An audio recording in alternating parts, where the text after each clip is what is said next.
नागरिकों के समान अधिकार की बात कही गई है और सुप्रीम कोर्ट ने बार बार कहा है।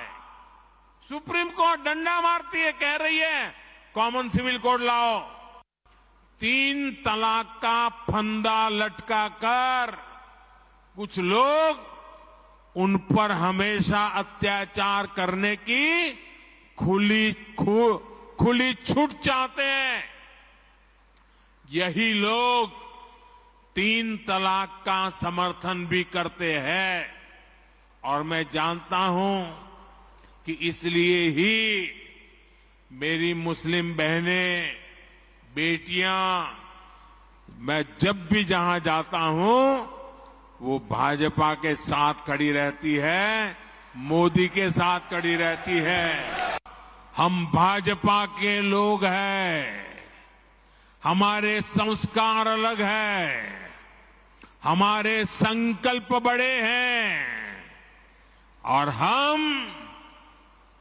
हमारी प्राथमिकता दल से पहले देश की है कि देश का भला करने का रास्ता तुष्टीकरण नहीं है, सच्चा रास्ता है संतुष्टीकरण, संतुष्टीकरण, संतुष्टीकरण।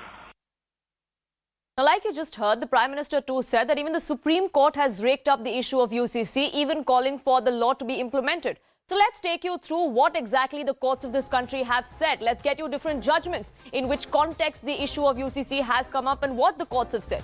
Now, the Supreme Court in the Shah Bano case, it said that a common civil code will help the cause of national integration by removing disparate loyalties to law which have conflicting ideologies. This is one such judgment that came to the fore. Another one is that of the Sarla Mutkal case, in which the Supreme Court said that with more than 80% of citizens already under a codified personal law, there is no justification whatsoever to keep in abeyance any more the introduction of UCC for all citizens in this country. That's another judgment that came to the fore. There are several other judgments, not just in the Supreme Court, but in other courts of the law as well. Now, in 2019, the Supreme Court had to say this. Founders of the Constitution had hoped and expected that the state shall endeavour to secure for their citizens a uniform civil code throughout the territories of India. Till date, no action has been taken. That's what the court observed as well, also rapping the central government of why there has been no movement on that particular front. Moving on then, we're talking about a Delhi High Court judgment that came to the fore 2 years ago, in which they said that in modern Indian society, which is gradually becoming homogeneous, the traditional barriers of religion, community and caste are slowly dissipating. A uniform civil code should not just remain a hope. That's what the Delhi High Court also had to observe, that the Justice Pratibha M. Singh of the Delhi High Court had to observe in 2021. Then moving on to another judgment that we'd like to bring to fore. Now, it's not that all courts have batted for a uniform civil code. There are several differentiating opinions that have come to the fore from courts as well.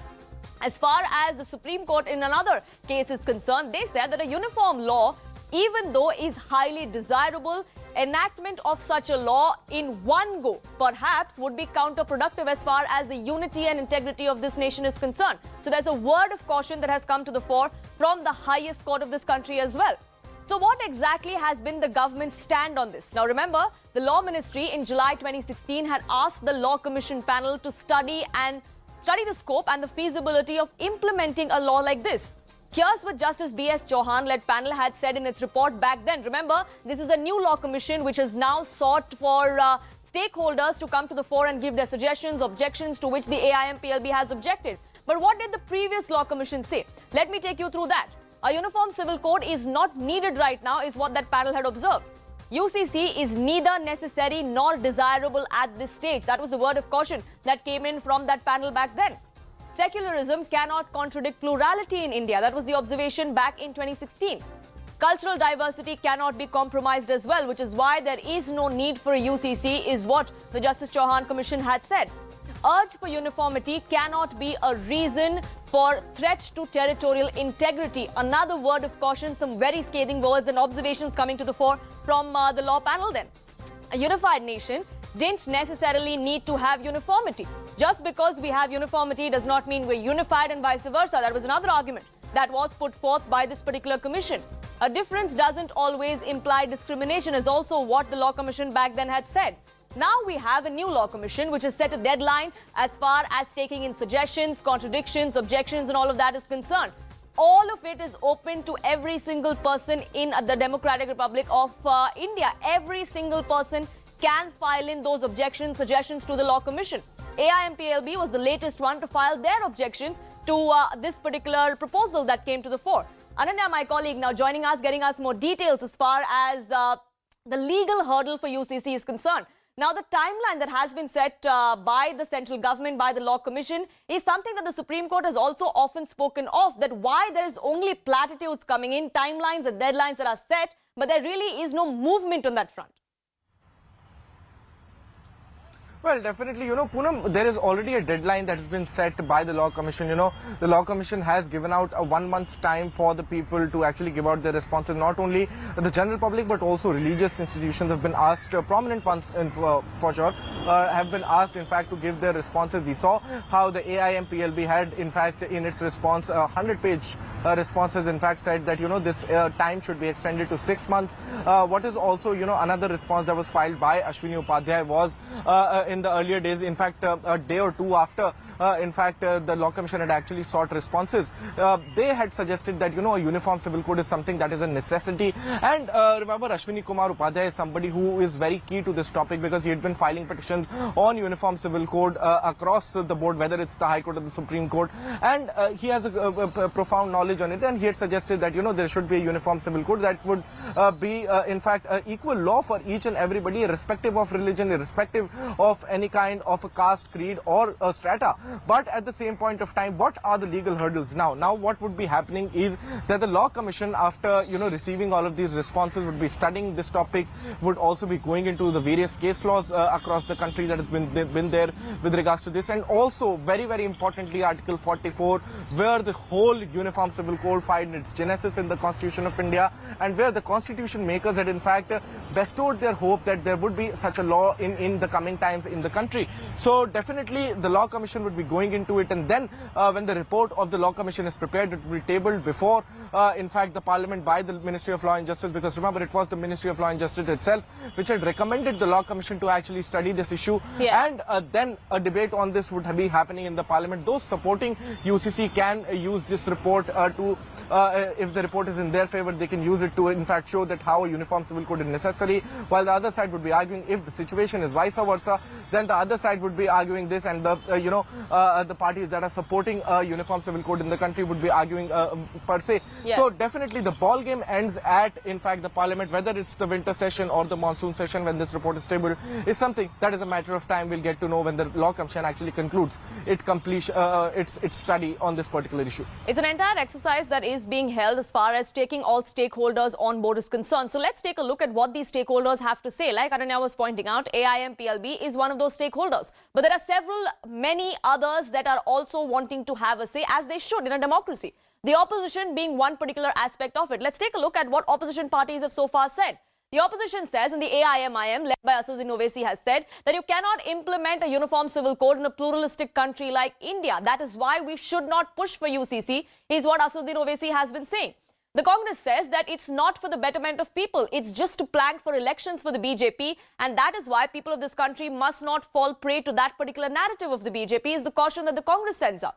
Then we have the Aam Aadmi Party that says that instead of hoodwinking, the government should first put out a draft. Why just talk about it? Why not bring in that draft law if you're really serious, is what the Aam Aadmi Party has been asking. The AIMPLB, like I just pointed out, and like Ananya was also saying, has also put its objections to paper. They have submitted their objections, in fact, to this Law Commission. The AIMPLB has now gone on to say that it is against the spirit of the Constitution to bring in such a uniform law. And implementation of such a law would deprive citizens of the privileges that are given by personal laws. Remember, that has been the entire argument as far as the AIMPLB goes. They also then went on to say that the move towards the UCC is neither relevant nor beneficial for a multi-religious, multicultural and multilingual country like ours. It will only affect social harmony in this country, is what the AIMPLB had to say. Another stakeholder, someone who has made their objections very, very public, even gone to court against a proposal for a uniform civil code. The Jamaat-e-Ulema-e-Hind then has gone on to say that a resolution as far as UCC goes, it completely ignores the true spirit of the Constitution. Again, The same argument that the AIM-PLB has also been putting out, that the constitution gives you the right to have your personal laws and they cannot be removed unilaterally by a particular government. No Muslim will accept this kind of interference in personal law is also the word of caution that the Jamaat-e-Ulema-e-Hind has come out and given. The Bharatiya Muslim Mahila Andolan, though, has another reason of why a UCC is required. They've also been speaking of as far as the triple talaq ban goes. They have said that Muslim women for long have been suffering legal discrimination, which is why we need an umbrella like the UCC. We do not have any codified Muslim law in the country, which is why women get a raw deal as far as the minority community goes, is what the Mahila Andolan had to say. Muslim Personal Law, which is the Shariat Application Act 1937, is incomplete, they say. Another stakeholder as far as the Christian community goes. Remember, this is not just about Muslims, it's about all communities, which is why the Archdiocese of Bombay has also given its point of view. They go on to say that all stakeholders must be engaged in dialogue. The government must elevate the fears that many minorities have. These fears may be irrational, they may be valid, but there has to be a discussion. That is where the Archdiocese of Bombay has come out and stood. There is fear that the UCC will reflect a majoritarian approach. There are many, not just within the Muslim community, but even within the Christian community that have that fear, which is why it needs to be addressed. The fear that certain minorities will be targeted needs to be addressed. That is the concern that has been raised as well. As far as the Sikh community goes, the SGPC has also come out and put out a resolution. They say that a plan to implement UCC is just another step in making the country a Hindu Rashtra, a majoritarian country. The minorities living here are being suppressed. Their religious and social concerns are being interfered with. And if you bring in a UCC, it's only going to worsen, is what the SGPC has been saying. UCC is not in the interest of the country, is their unequivocal stand. They say it should not be implemented at all. The opposition has been making all of these claims, has been slamming the Prime Minister and the BJP stand as far as the push for a UCC is concerned. Listen in to some of those reactions. आपको लगता है कि UCC feasible है India में? देखिए, वो तमाम चीज़ें जब बहस में आएगी, जब उस पर चर्चा होगी, तो देखा जाएगा। जो नेशनल इंटरेस्ट में होगा, कांग्रेस पार्टी हमेशा उसका साथ देती है। अभी तक तो ऑफिशियली कुछ उन्होंने दिया नहीं है कि उनका क्या इरादा है। यूनिफॉर्म सिविल कोड की जब बात प्रधानमंत्री कर रहे हैं, वो यूनिफॉर्म सिविल कोड की नहीं बात कर रहे, वो हिंदू सिविल कोड की बात कर रहे।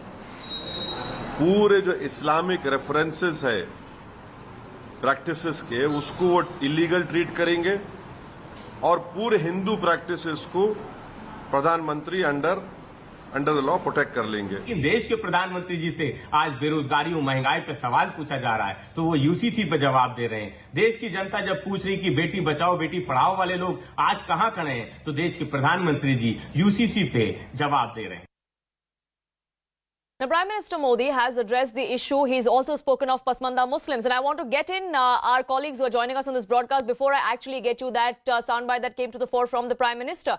Pallavi and Arun Dhanta, my colleague, joining us, getting us more. Pallavi, coming to you first. The opposition has been making its objection very, very clear. And that has been the response that came to the fore even today when the Prime Minister, for the first time perhaps, has publicly made the intent of his government very clear as far as the Uniform Civil Code goes. Pitch of the BJP, which has been set not just for the state elections really, Poonam, but also for the upcoming Lok Sabha elections.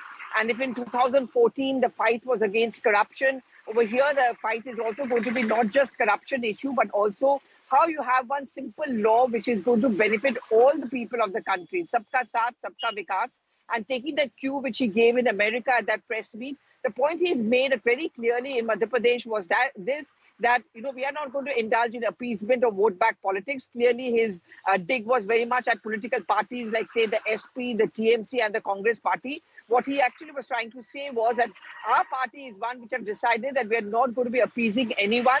And the UCC is certainly going to be that one uniform law which can bind all the people of the country in one thread, irrespective of the caste or the religion that they belong to. But, UCC is going to be a controversial decision coming in from the government. Of course, the government will have to get it passed in Parliament.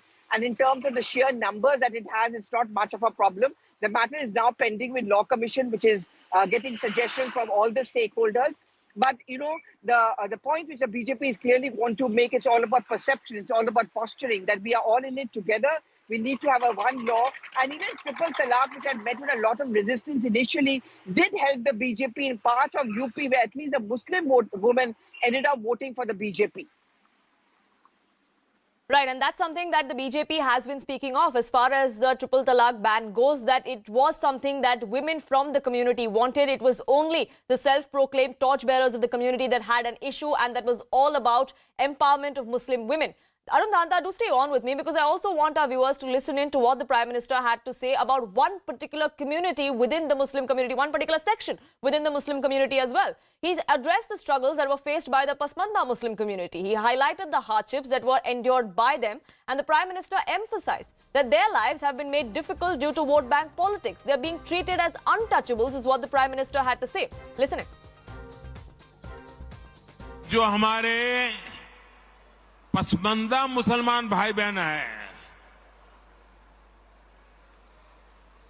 ये vote bank की राजनीति करने वालों ने हमारे जो पसमंदा मुसलमान भाई बहन है, उनका तो जीना भी मुश्किल करके रखा हुआ है।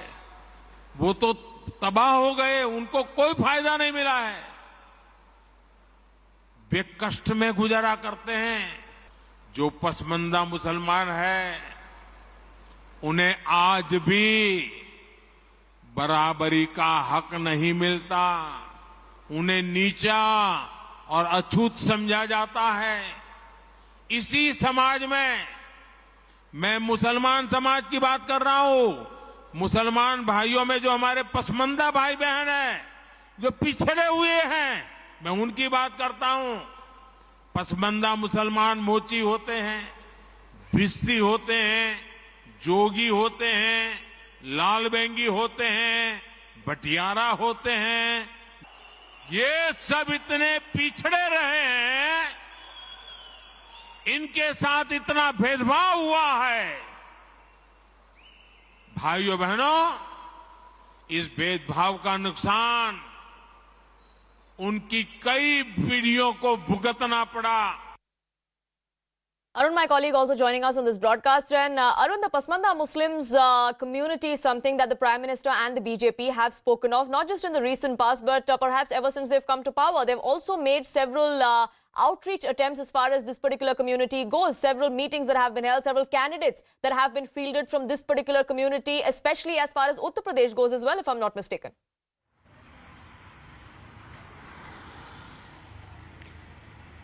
Well, that's right. And Prime Minister Modi had given this message to BJP workers and leaders in the past on various occasions, that how they need to reach out to Muslims, especially the Pasmanda Muslims, because Prime Minister Modi, in fact, as he mentioned in this speech as well, thinks that Pasmanda Muslims are the most backward and are those people who are not treated well in the Muslim community, and therefore it is important to bring them to the mainstream and tell them about the central schemes which are there for their benefit. And therefore, not once, in fact 3 or 4 times, I myself heard Prime Minister Modi talking about Pasmanda Muslims and the way they needed to reach out to these section of Muslims, and also a very important vote bank, remember, in the Muslim community, because these are the people who have the largest chunk as far as the Muslim population is concerned, and these are the people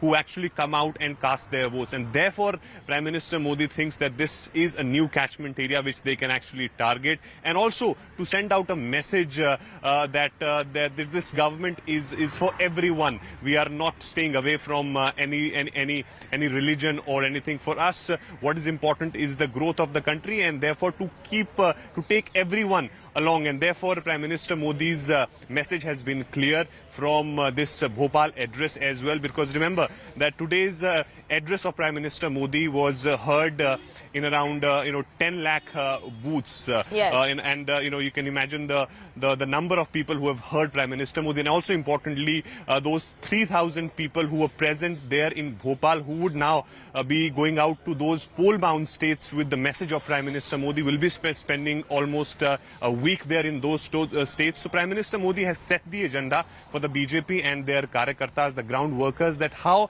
they should approach these upcoming assembly elections. Yes. Because assembly elections will set the tone for 2024 Lok Sabha election, and BJP does not want to, have a bad result in these assembly elections. So therefore, it is going to be important. And like you pointed out, it's not just about the 2023 state elections in 5 states, but it's also about the big battle of 2024, and the ground has been laid by the Prime Minister himself. Something that has been echoed by the Union Law Minister, who also says that time is ripe for UCC to be brought in. Listen in to what Arjun Ram Meghwal had to say.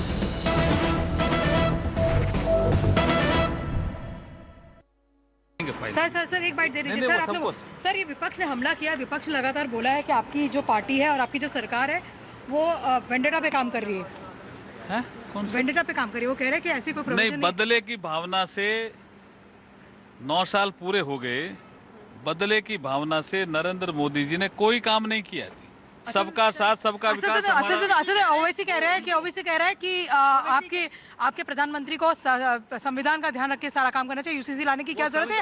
ये हिंदू राष्ट्र के लिए। वो संविधान के तहत ही बोल रहे हैं। ओवैसी कह रहे हैं ये सेक्शन 44 में जो आर्टिकल है वो भी पढ़ लेना चाहिए ना, संविधान के तहत। ये हिंदू सिविल कोड है, यूनिफॉर्म आप 44 जो आर्टिकल पढ़ेंगे। क्या जरूरत है सरकार को अचानक ये लाने की, ये पूछ रहा है विपक्ष। ऐसी क्या जरूरत है?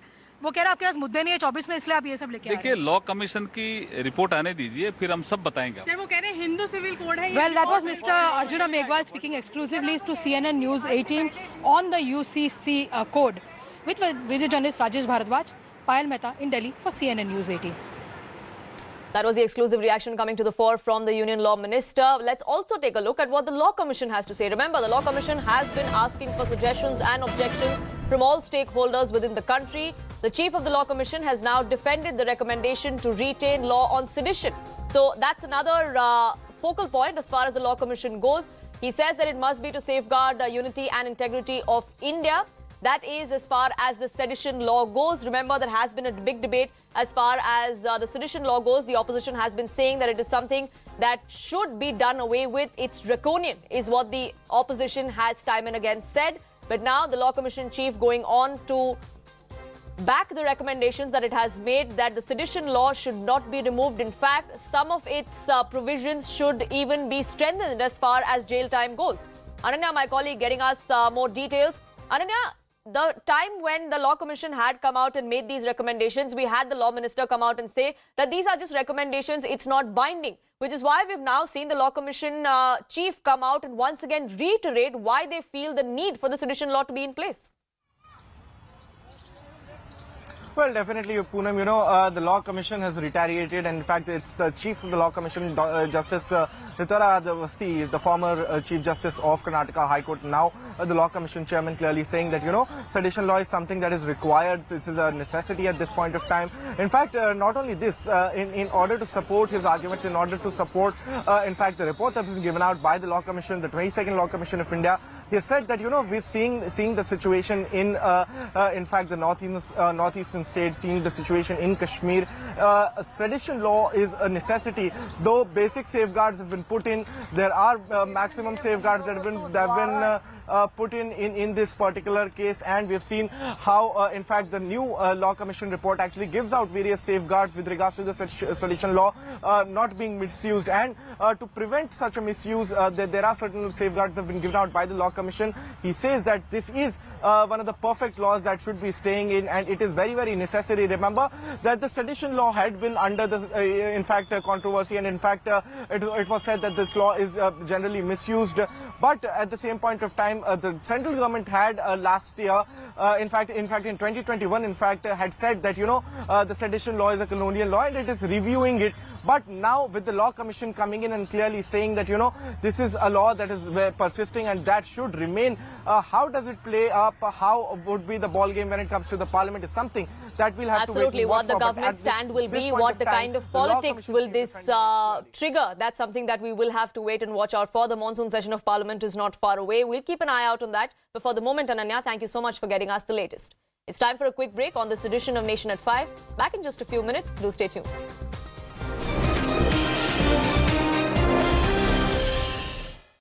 Stand victorious inside of City Hall. Our time has come, and we have arrived at the table of power. Last Diwali, Mayor Adams and I laid out our vision to make Diwali a school holiday through a city-state partnership. We said we would do it, and we did. I thank Mayor Adams for being the first and only mayor in the history of our city to elevate the Diwali school holiday cause and put the force of his administration behind it.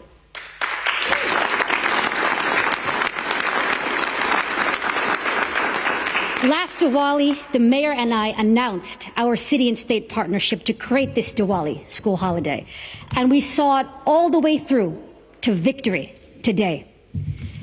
Today, the mayor and I are proud to stand before the whole world and say that from now on and forever, Diwali will be a school holiday in New York City.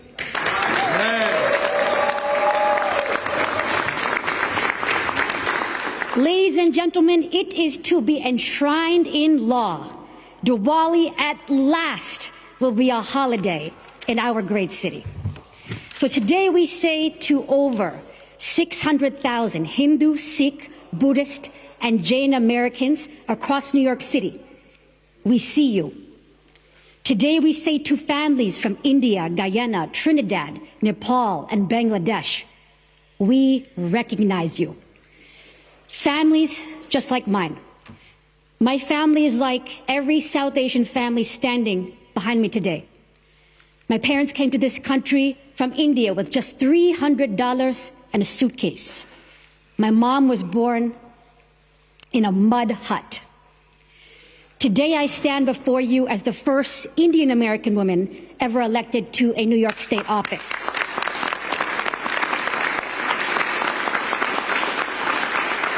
And I am also the first Hindu American ever elected to a New York State office. But most of all, I am a proud New Yorker and a proud American. The great Shirley Chisholm was the first black woman to serve in the United States Congress, the first black woman to run for president. She once was a state assemblywoman also. And she said, if they don't give you a seat at the table, bring a folding chair. Yes. As the first elected of our community, I picked up my folding chair and went to Albany to make a place for us at the table of power and to fight for our community to be seen. When I was in Albany, my mom called me every day. And in every phone call, my mom said, I have one question. Is Diwali going to be a school holiday this year? Are you going to pass your bill to make Diwali a school holiday? Make sure you get that bill passed, said my mom. And I said, Mom, I'm working on it. I'm going to try. My mom's daily call was the call of our entire community. It was the same phone call that many of you standing here made to me. It was the question every South Asian and Indo-Caribbean family has been asking for over 2 decades. When will Diwali be a school holiday? When will we be seen and heard and recognized as part of the gorgeous mosaic that is our city and country? Even though I was the only Indian woman elected in Albany, I was never alone in the fight. Our community was never alone. There was a force lifting us up.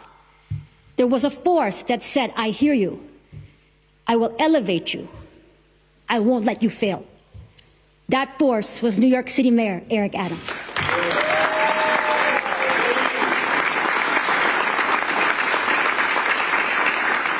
When everyone else told us no, Diwali will not be possible, Mayor Adams said yes, Diwali is possible. The mayor said we must come from a place of possibility, not from a place of deficit. Yep. Diwali to become a school holiday in New York City. So we have this breaking news coming in from the United States where Diwali will become a school holiday in New York City. Diwali, the festival of lights, is set to become a school holiday in New York City, and this announcement was made by Mayor Eric Adams on Monday. Now, thousands of New Yorkers celebrate Diwali each year to commemorate the victory of light over darkness, and the announcement came after state lawmakers recently enacted legislation designating it as a holiday in the biggest school system in the United States. Mayor Eric Adams called the movement a significant win for the local family. So we have this big breaking news coming in from the United States.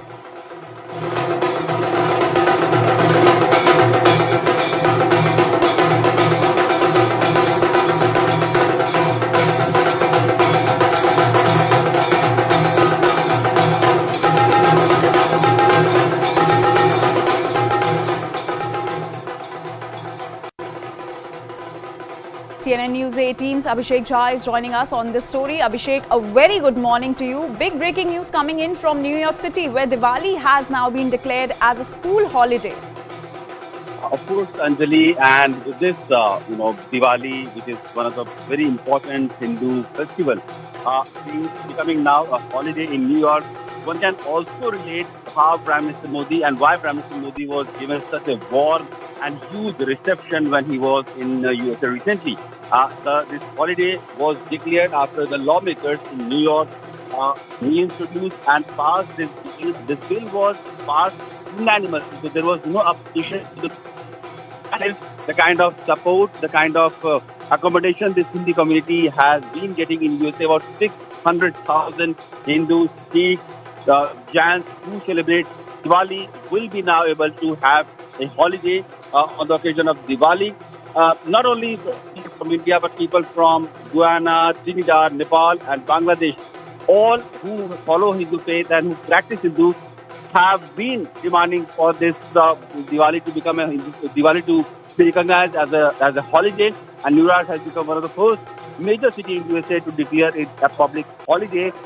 This year on 12th of November, Diwali will be declared as a holiday, and every year, as per the lunar calendar, whenever the date.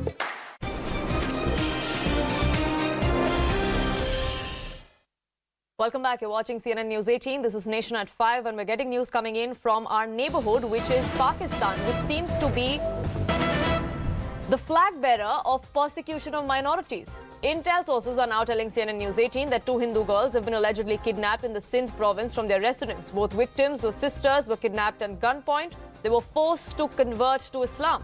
The incident took place in January this year, but the details are only trickling in now. In April, we're learning that the 18-year-old managed to escape from captivity, and the accused in the case visited her house, allegedly thrashed her father and brother. But in April is when she managed to let loose from her captor, which is why the news is now coming to the fore. Siddhant, my colleague, getting us more details of this latest instance of persecution of minorities there in Pakistan. Yes, Siddhant. Well, that's right, Poonam, and in fact, this is what we are getting to know now. The 2 of the girls from the Sikh community have been abducted, and perhaps investigation is going on. But what is a matter of immense concern is, Poonam, that the way this particular community, Sikh community, is being targeted in Pakistan, and perhaps this is the reason that yesterday, Poonam, Indian Foreign Ministry summoned a senior diplomat from Pakistani embassy and High Commission, and in fact he was conveyed about India's concern with regard to the killing of the Sikh community and perhaps what Sikh community is going through in Pakistan. And it's very rare, Poonam, that India takes position or stand with regard to what is happening in Pakistani soil. I'm talking about internal issues of Pakistan. But since India is not treating or perhaps taking the abduction of girls or the killing of members of the Sikh community as an internal matter of Pakistan, it means that there is something fishy which Indian government finds behind this entire targeting of Sikh community. And in fact, Poonam, in two of the previous cases, Islamic State has taken the responsibility of the killing of the two members of the Sikh community. So there is also one cannot deny that there could also be involvement of some elements in the government, or the way the mullahs and the radical elements in Pakistan are getting more and more powerful with the failure of the government of Pakistan. Yes. That could also be the reason. So Indian government is concerned, and the same concerns have been conveyed to Pakistani counterparts, and in fact they have also been asked to investigate these matters properly, and perpetrators should be put behind the bars. So in a very upright and straightforward manner, this particular concern have been conveyed by Indian side to their Pakistani counterpart. Back to you. Right. The diplomat was summoned this morning. An investigation needs to be done. The report needs to be handed out to India immediately, and steps need to be taken to ensure safety of every single minority community. That's the clear message that has been sent out to Pakistan. Do stay on with me, Siddhant. We have some more breaking news coming in as well, because it's not just Hindus and Sikhs that are at the receiving end or that are getting a raw deal as far as the Pakistan administration goes. Ahmadiyya Muslim community as well faces persecution there. Punjab police has now issued a notice to local police stations to stop the Ahmadiyya community from doing Qurbani. It is offensive to other Muslims, is what the defense of the police force is there. This is to one section of the Muslim community, someone that the Pakistani state has never recognized. Second-class citizens is what the treatment is to them, is what many people from within that community have often spoken of. There has been the allegation against the Pakistani administration, irrespective of which party or who has been in power. It looks like minorities in the country only end up getting the raw deal.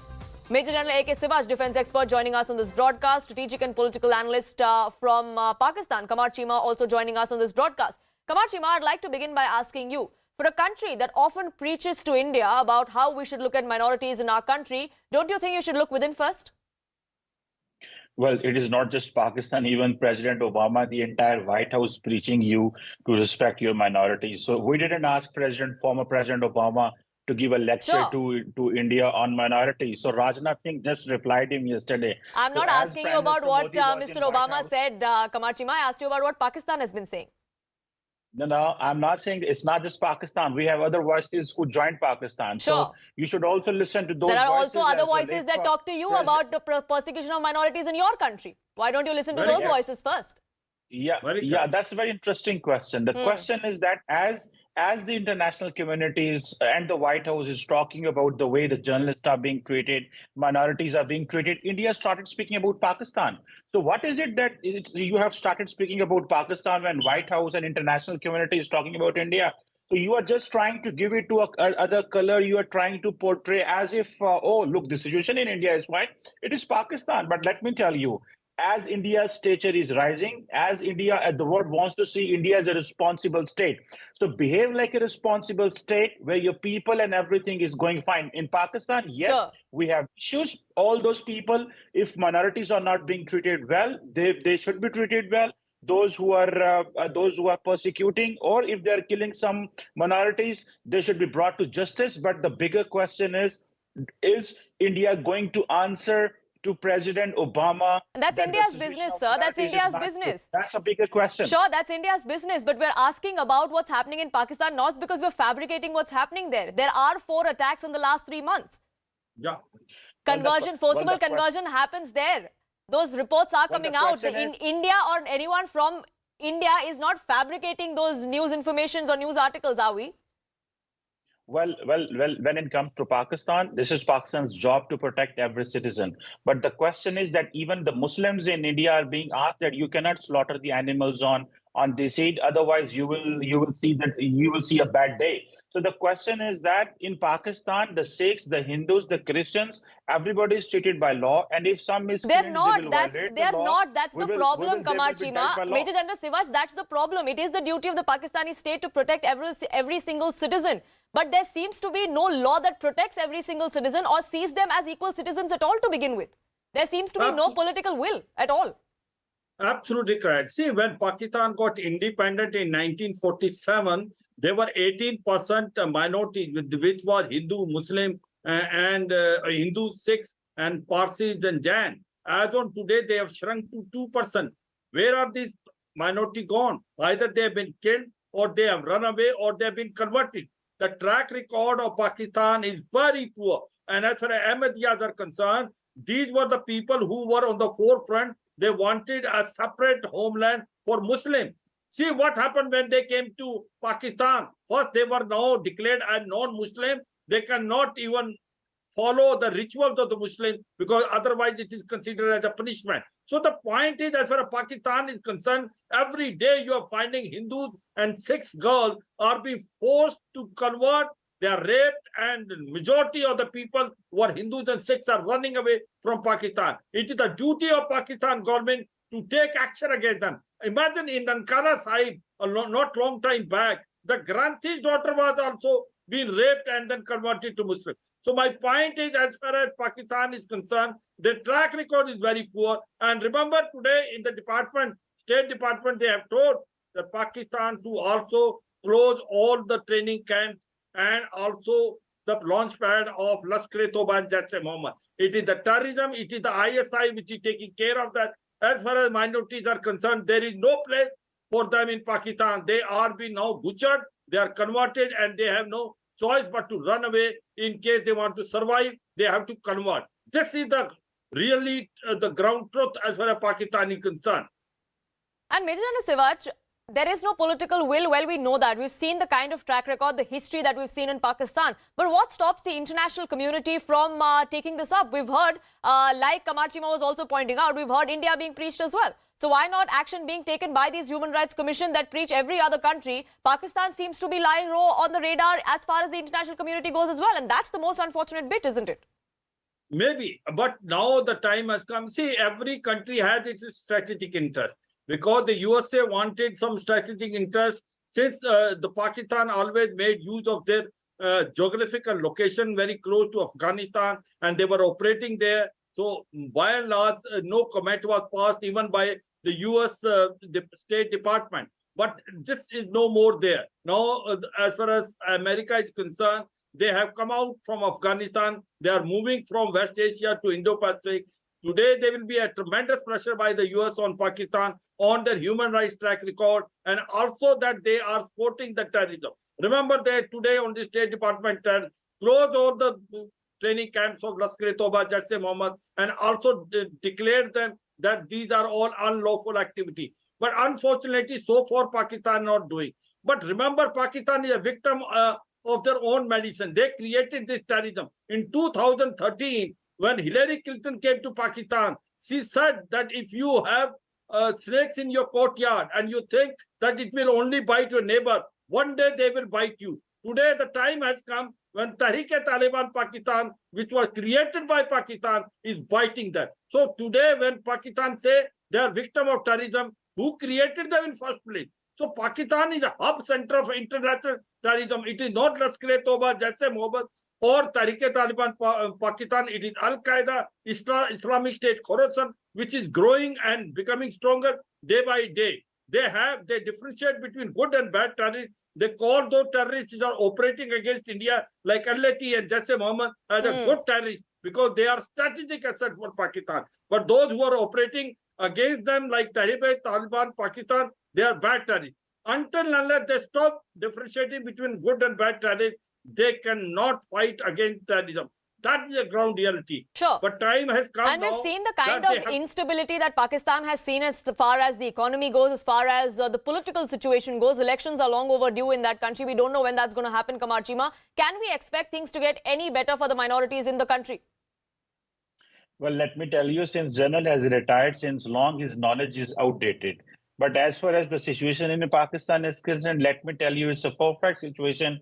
The general elections will be conducted in October. For that, the assemblies are going to complete the tenure in August, so nothing to worry. The only thing which is worried for India is that, okay, White House and everybody in Washington is talking about the minorities and the human rights in India. Let's talk about the human rights in Pakistan. Why world is not talking? Listen, My We spoke friends, about India, it, sir. my friends You in may not India, have been listen, following television or television it is debates your in Prime India Minister. here, Kamar Chima. We spoke about that as well yesterday. Today we're talking about Pakistan because those instances are coming to the fore from Pakistan. Listen, my friends in India, it is your Prime Minister who was in Washington, D.C. in White House. So it is the Washington community in Washington. And it's between our media, Prime Minister and everybody's talking Washington. about the And it's between from our John Prime Kerry Minister and our to country everyone and in White House. United States and President Obama perhaps. But why not talk about I can Pakistan, understand. considering every Prime Minister there, one after another, has often spoken about the cause of Kashmir and the alleged ill treatment of minorities in India, when the similar situation or even worse keeps happening. Those things keep happening there in Pakistan, but not a word on that. I can understand this is an embarrassing situation for the Indian government. It's not at all, sir. Whose Prime Minister It's not at just all. left from Washington, D.C. and the White House says that Pakistan would like to believe this is embarrassment for us. It's not at all. Just left Washington and the White House is lecturing you to respect your media, do not harass the Wall Street Journal reporter. So it is the entire box in India. The BJP trolls, the IT cell is trying to target a woman journalist. This is basically utterly I'm sorry, sir, you're making baseless allegations for which you have no proof for a question that does not warrant the kind of answers you're giving me. But unfortunately, I'm running out of time. I hope that we stuck to the subject of what's happening to minorities in Pakistan. Unfortunately, we didn't, because clearly there aren't any answers that are forthcoming from Pakistan. There can never be, and which is the problem as far as the minority community goes. But I thank you both gentlemen for joining us here on this broadcast on Nation at 5. We are shifting focus now to the other big story that we're tracking here, and CNN has exclusively obtained a 2-minute audio recording of former President of the United States, Donald Trump. This is from back in 2021, where the president was discussing holding secret documents that he did not declassify. In this audio tape, Donald Trump acknowledges that he held on to a classified Pentagon document about a potential attack on Iran. Listen in. The bad, sick people. That was your coup, you know, against you. Well, it started right at the beginning. Like when Millie's talking about, oh, you were going to try to do a coup. No, they were trying to do that before you even were sworn in. That's right. Trying to overthrow your election. Well, with Millie, let me see that. I'll show you an example. He said that I wanted to attack Iran. Isn't it amazing? I have a big pile of papers. This thing just came up. Look. This was him. They presented me this. This is off the record, but they presented me this. This was him. This was the Defense Department and him. Wow. We looked at some. This was him. This wasn't done by me. This was him. All sorts of stuff. It's pages long. Look. Wait a minute. Let's see here. Yeah. I just found. Isn't that amazing? This totally wins my case, you know. Except it is like highly confidential, secret. This is secret information. But look at this. You attack, and Hillary would print that out all the time, you know. she'd send it to Anthony Weiner, the pervert. Please print. By the way, isn't that incredible? Yeah. I was just saying, because we were talking about it, and you know, he said he wanted to attack Iran and what? These are the papers. This was done by the military, given to me. I think we can probably, right?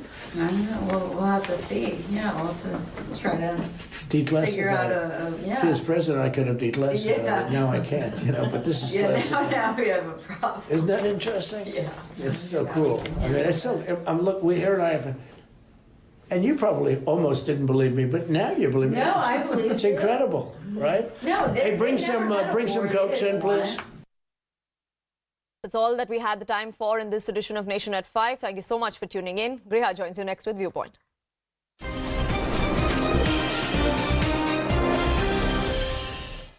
And will we be seen and heard and recognized as part of the gorgeous mosaic that is our city and country? Even though I was the only Indian woman elected in Albany, I was never alone in the fight. Our community was never alone. There was a force lifting us up. There was a force that said, I hear you. I will elevate you. I won't let you fail. That force was New York City Mayor Eric Adams.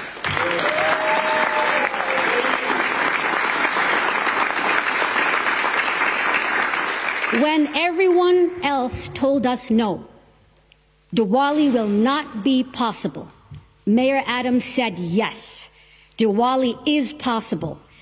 The mayor said we must come from a place of possibility, not from a place of deficit. Yep. Diwali to become a school holiday in New York City. So we have this breaking news coming in from the United States where Diwali will become a school holiday in New York City.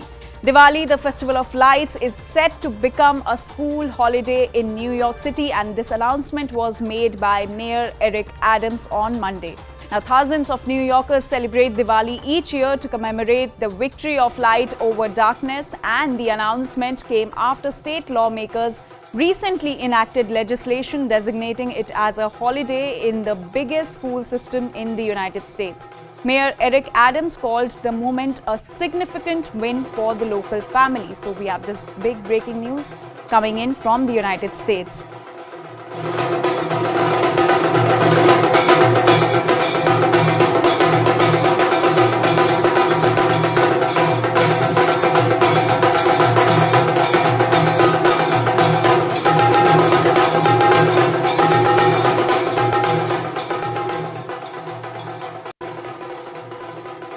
CNN News 18's Abhishek Jha is joining us on this story. Abhishek, a very good morning to you. Big breaking news coming in from New York City where Diwali has now been declared as a school holiday.